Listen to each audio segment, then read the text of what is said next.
नमस्कार. माझा मुलगा यावर्षी 10वी झाला. केम्ब्रिज बोर्डातनं त्यांनी परीक्षा दिली. ॲडव्हान्स मॅथमॅटिक्स आणि इंग्लिश, जिओग्राफी असे वेगवेगळे विषय घेऊन त्यांनी सगळ्या विषयात त्याला ए ग्रेड मिळाली.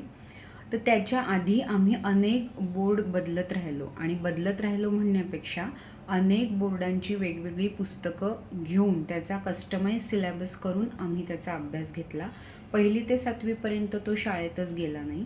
तेव्हा मी SSC board, Marathi medium, English medium, CBSE board आणि केम्ब्रिज बोर्ड असं वेगवेगळ्या बोर्डांमध्ये काय शिकवलं जातं, कशा पद्धतीने, काय लेवलचा अभ्यास कोणत्या इयत्तेला कसा आहे ह्याचा अभ्यास करून त्याचा घरी अभ्यास घेतला 7वीपर्यंत.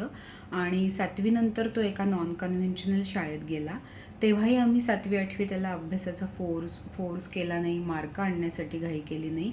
पण 9वीपासनं मात्र आम्ही फोकस्ड अभ्यास केला किंवा बोर्डाचा म्हणजे हे बोर्ड कसं आहे, ह्याचा पॅटर्न कसा आहे, साधारण क्वेश्चन पेपर कसे आहेत, काय मार्किंग स्कीम आहे, कशी सिस्टम आहे ह्याचा अभ्यास करून 9वीपासनं तसं म्हणाल तर त्यांनी फोकस्ड अभ्यास सुरू केला. पण ह्याआधी आम्ही सगळे विषय अभ्यास करायचेच का, कशासाठी करायचे ह्याचा सविस्तर विचार करून कधी मराठी मीडियममधनं अभ्यास केला, कधी इंग्लिश मीडियममधनं अभ्यास केला आणि अगदी सुरुवातीला जेव्हा त्याला शिकवायला सुरुवात केली तेव्हा मराठी लिहिता वाचता उत्तम येईपर्यंत इंग्रजीवर आम्ही जास्त भर दिला नाही.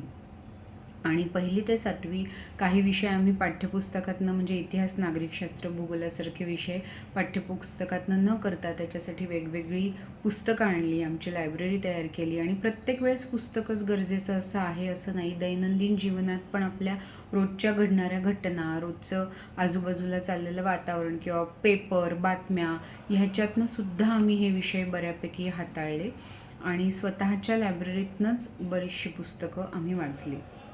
तर बरेच जण मला विचारतात की तू इतक्या वेगवेगळ्या बोर्डातली पुस्तकं वापरून तुला कधीही त्रास नाही झाला का? तर सगळ्यात महत्त्वाचं कारण तो 1ली ते 8वी त्याने कॉन्सेप्ट्स क्लिअर करण्यासाठी अभ्यास केला, मार्कांसाठी अभ्यासच केला नव्हता. त्याच्यामुळे त्याचे कॉन्सेप्ट्स क्लिअर झाले. आणि लिहिण्याची प्रॅक्टिस म्हणाल तर ती पण आम्ही अतिशय कमी केली. सुरुवातीपासून त्याला मी अगदी प्रायमरीला असताना लिहायला कधी फोर्स केला नाही. तशा वेगवेगळ्या टेक्निक्स मी वापरल्या. त्या आता ह्या सिरीजमध्ये अगदी पहिल्यापासून मी सांगणार आहे. तर पुढचा व्हिडिओ तुम्ही नक्की बघा. पुढच्या व्हिडिओमध्ये मी अगदी प्री प्रायमरीच्याही आधी घरी त्याची तयारी कशी करून घेतली ते सांगणार आहे. धन्यवाद.